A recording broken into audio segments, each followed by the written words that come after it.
जो है अपराजिता को कुछ भी कहने के बाद भी बहुत ज़्यादा पछताते हैं। जब ईरा ने बताया था कि रक्षित अपराजिता मेरे कैबिन में गई है, तो रक्षित ने अपराजिता को थोड़ा-सा डाँट दिया था। इसलिए वो अपने कैबिन में बैठ कर के सोच रहे, विवान और ईरा के साथ उनकी मीटिंग चल रही थी, लेकिन वो अपराजिता के बारे में ही सोच रहे हैं। तभी पियोन जो है कॉफ़ी देकर जाता है। जब रक्षित ये नहीं सुनते हैं कि पियोन ने ये बोला है कि सर कॉफ़ी गर्म है, आराम से पिएगा। वो तो अपराजिता में ही खोया हुआ और अपराजिता को ही देख रहा है। तभी रक्षित जो है मुँह में अपनी कॉफ़ी लगा लेते हैं और उसका मुँह जो है जल जाता है।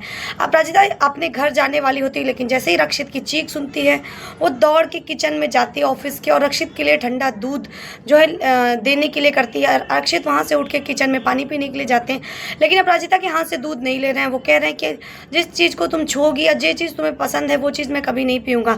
इसलिए अपराजिता भगवान के पास जाती है, उस पर एक तुलसी दल डालती है और कहती है अब ये भोग हो गया, अब तो आपको पीना ही पड़ेगा।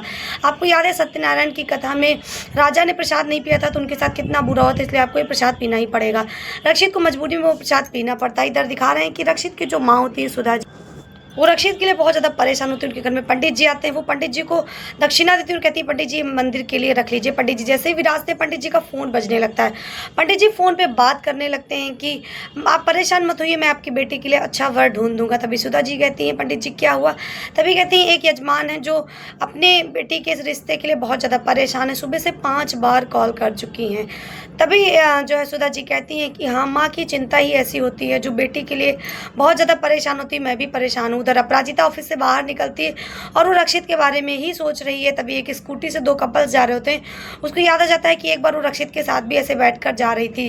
वो पुरानी यादें सोचकर बहुत ज़्यादा खुश हो रही है, लेकिन फिर उसको याद आता है कि उसको आराध्या से पूछना है कि वो रोहन से मिलने गई, क्योंकि रोहन भी उससे बहुत ज़्यादा प्यार करता है।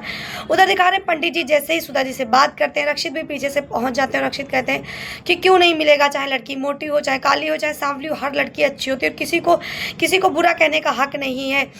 भले ही उसका रिश्ता 5 साल के बाद टूट गया, लेकिन तब भी उसकी शादी ज़रूर होगी। उससे बोलिए कि परेशान मत हो। तभी पंडित जी कहते हैं ये देखिए फ़ोटो है उसकी। जैसे ही रक्षित फ़ोटो देखते हैं, वो फ़ोटो देखकर शॉक्ड हो जाते हैं। तो ये फ़ोटो किसकी थी? आखिर रक्षित ने कैसे ये फ़ोटो पहचान लिया? क्या रक्षित इस फ़ोटो को जानते हैं? ऐसी लेटेस्ट अपडेट के लिए प्रिया की दुनिया को लाइक एंड सब्सक्राइब करना ना भूलें।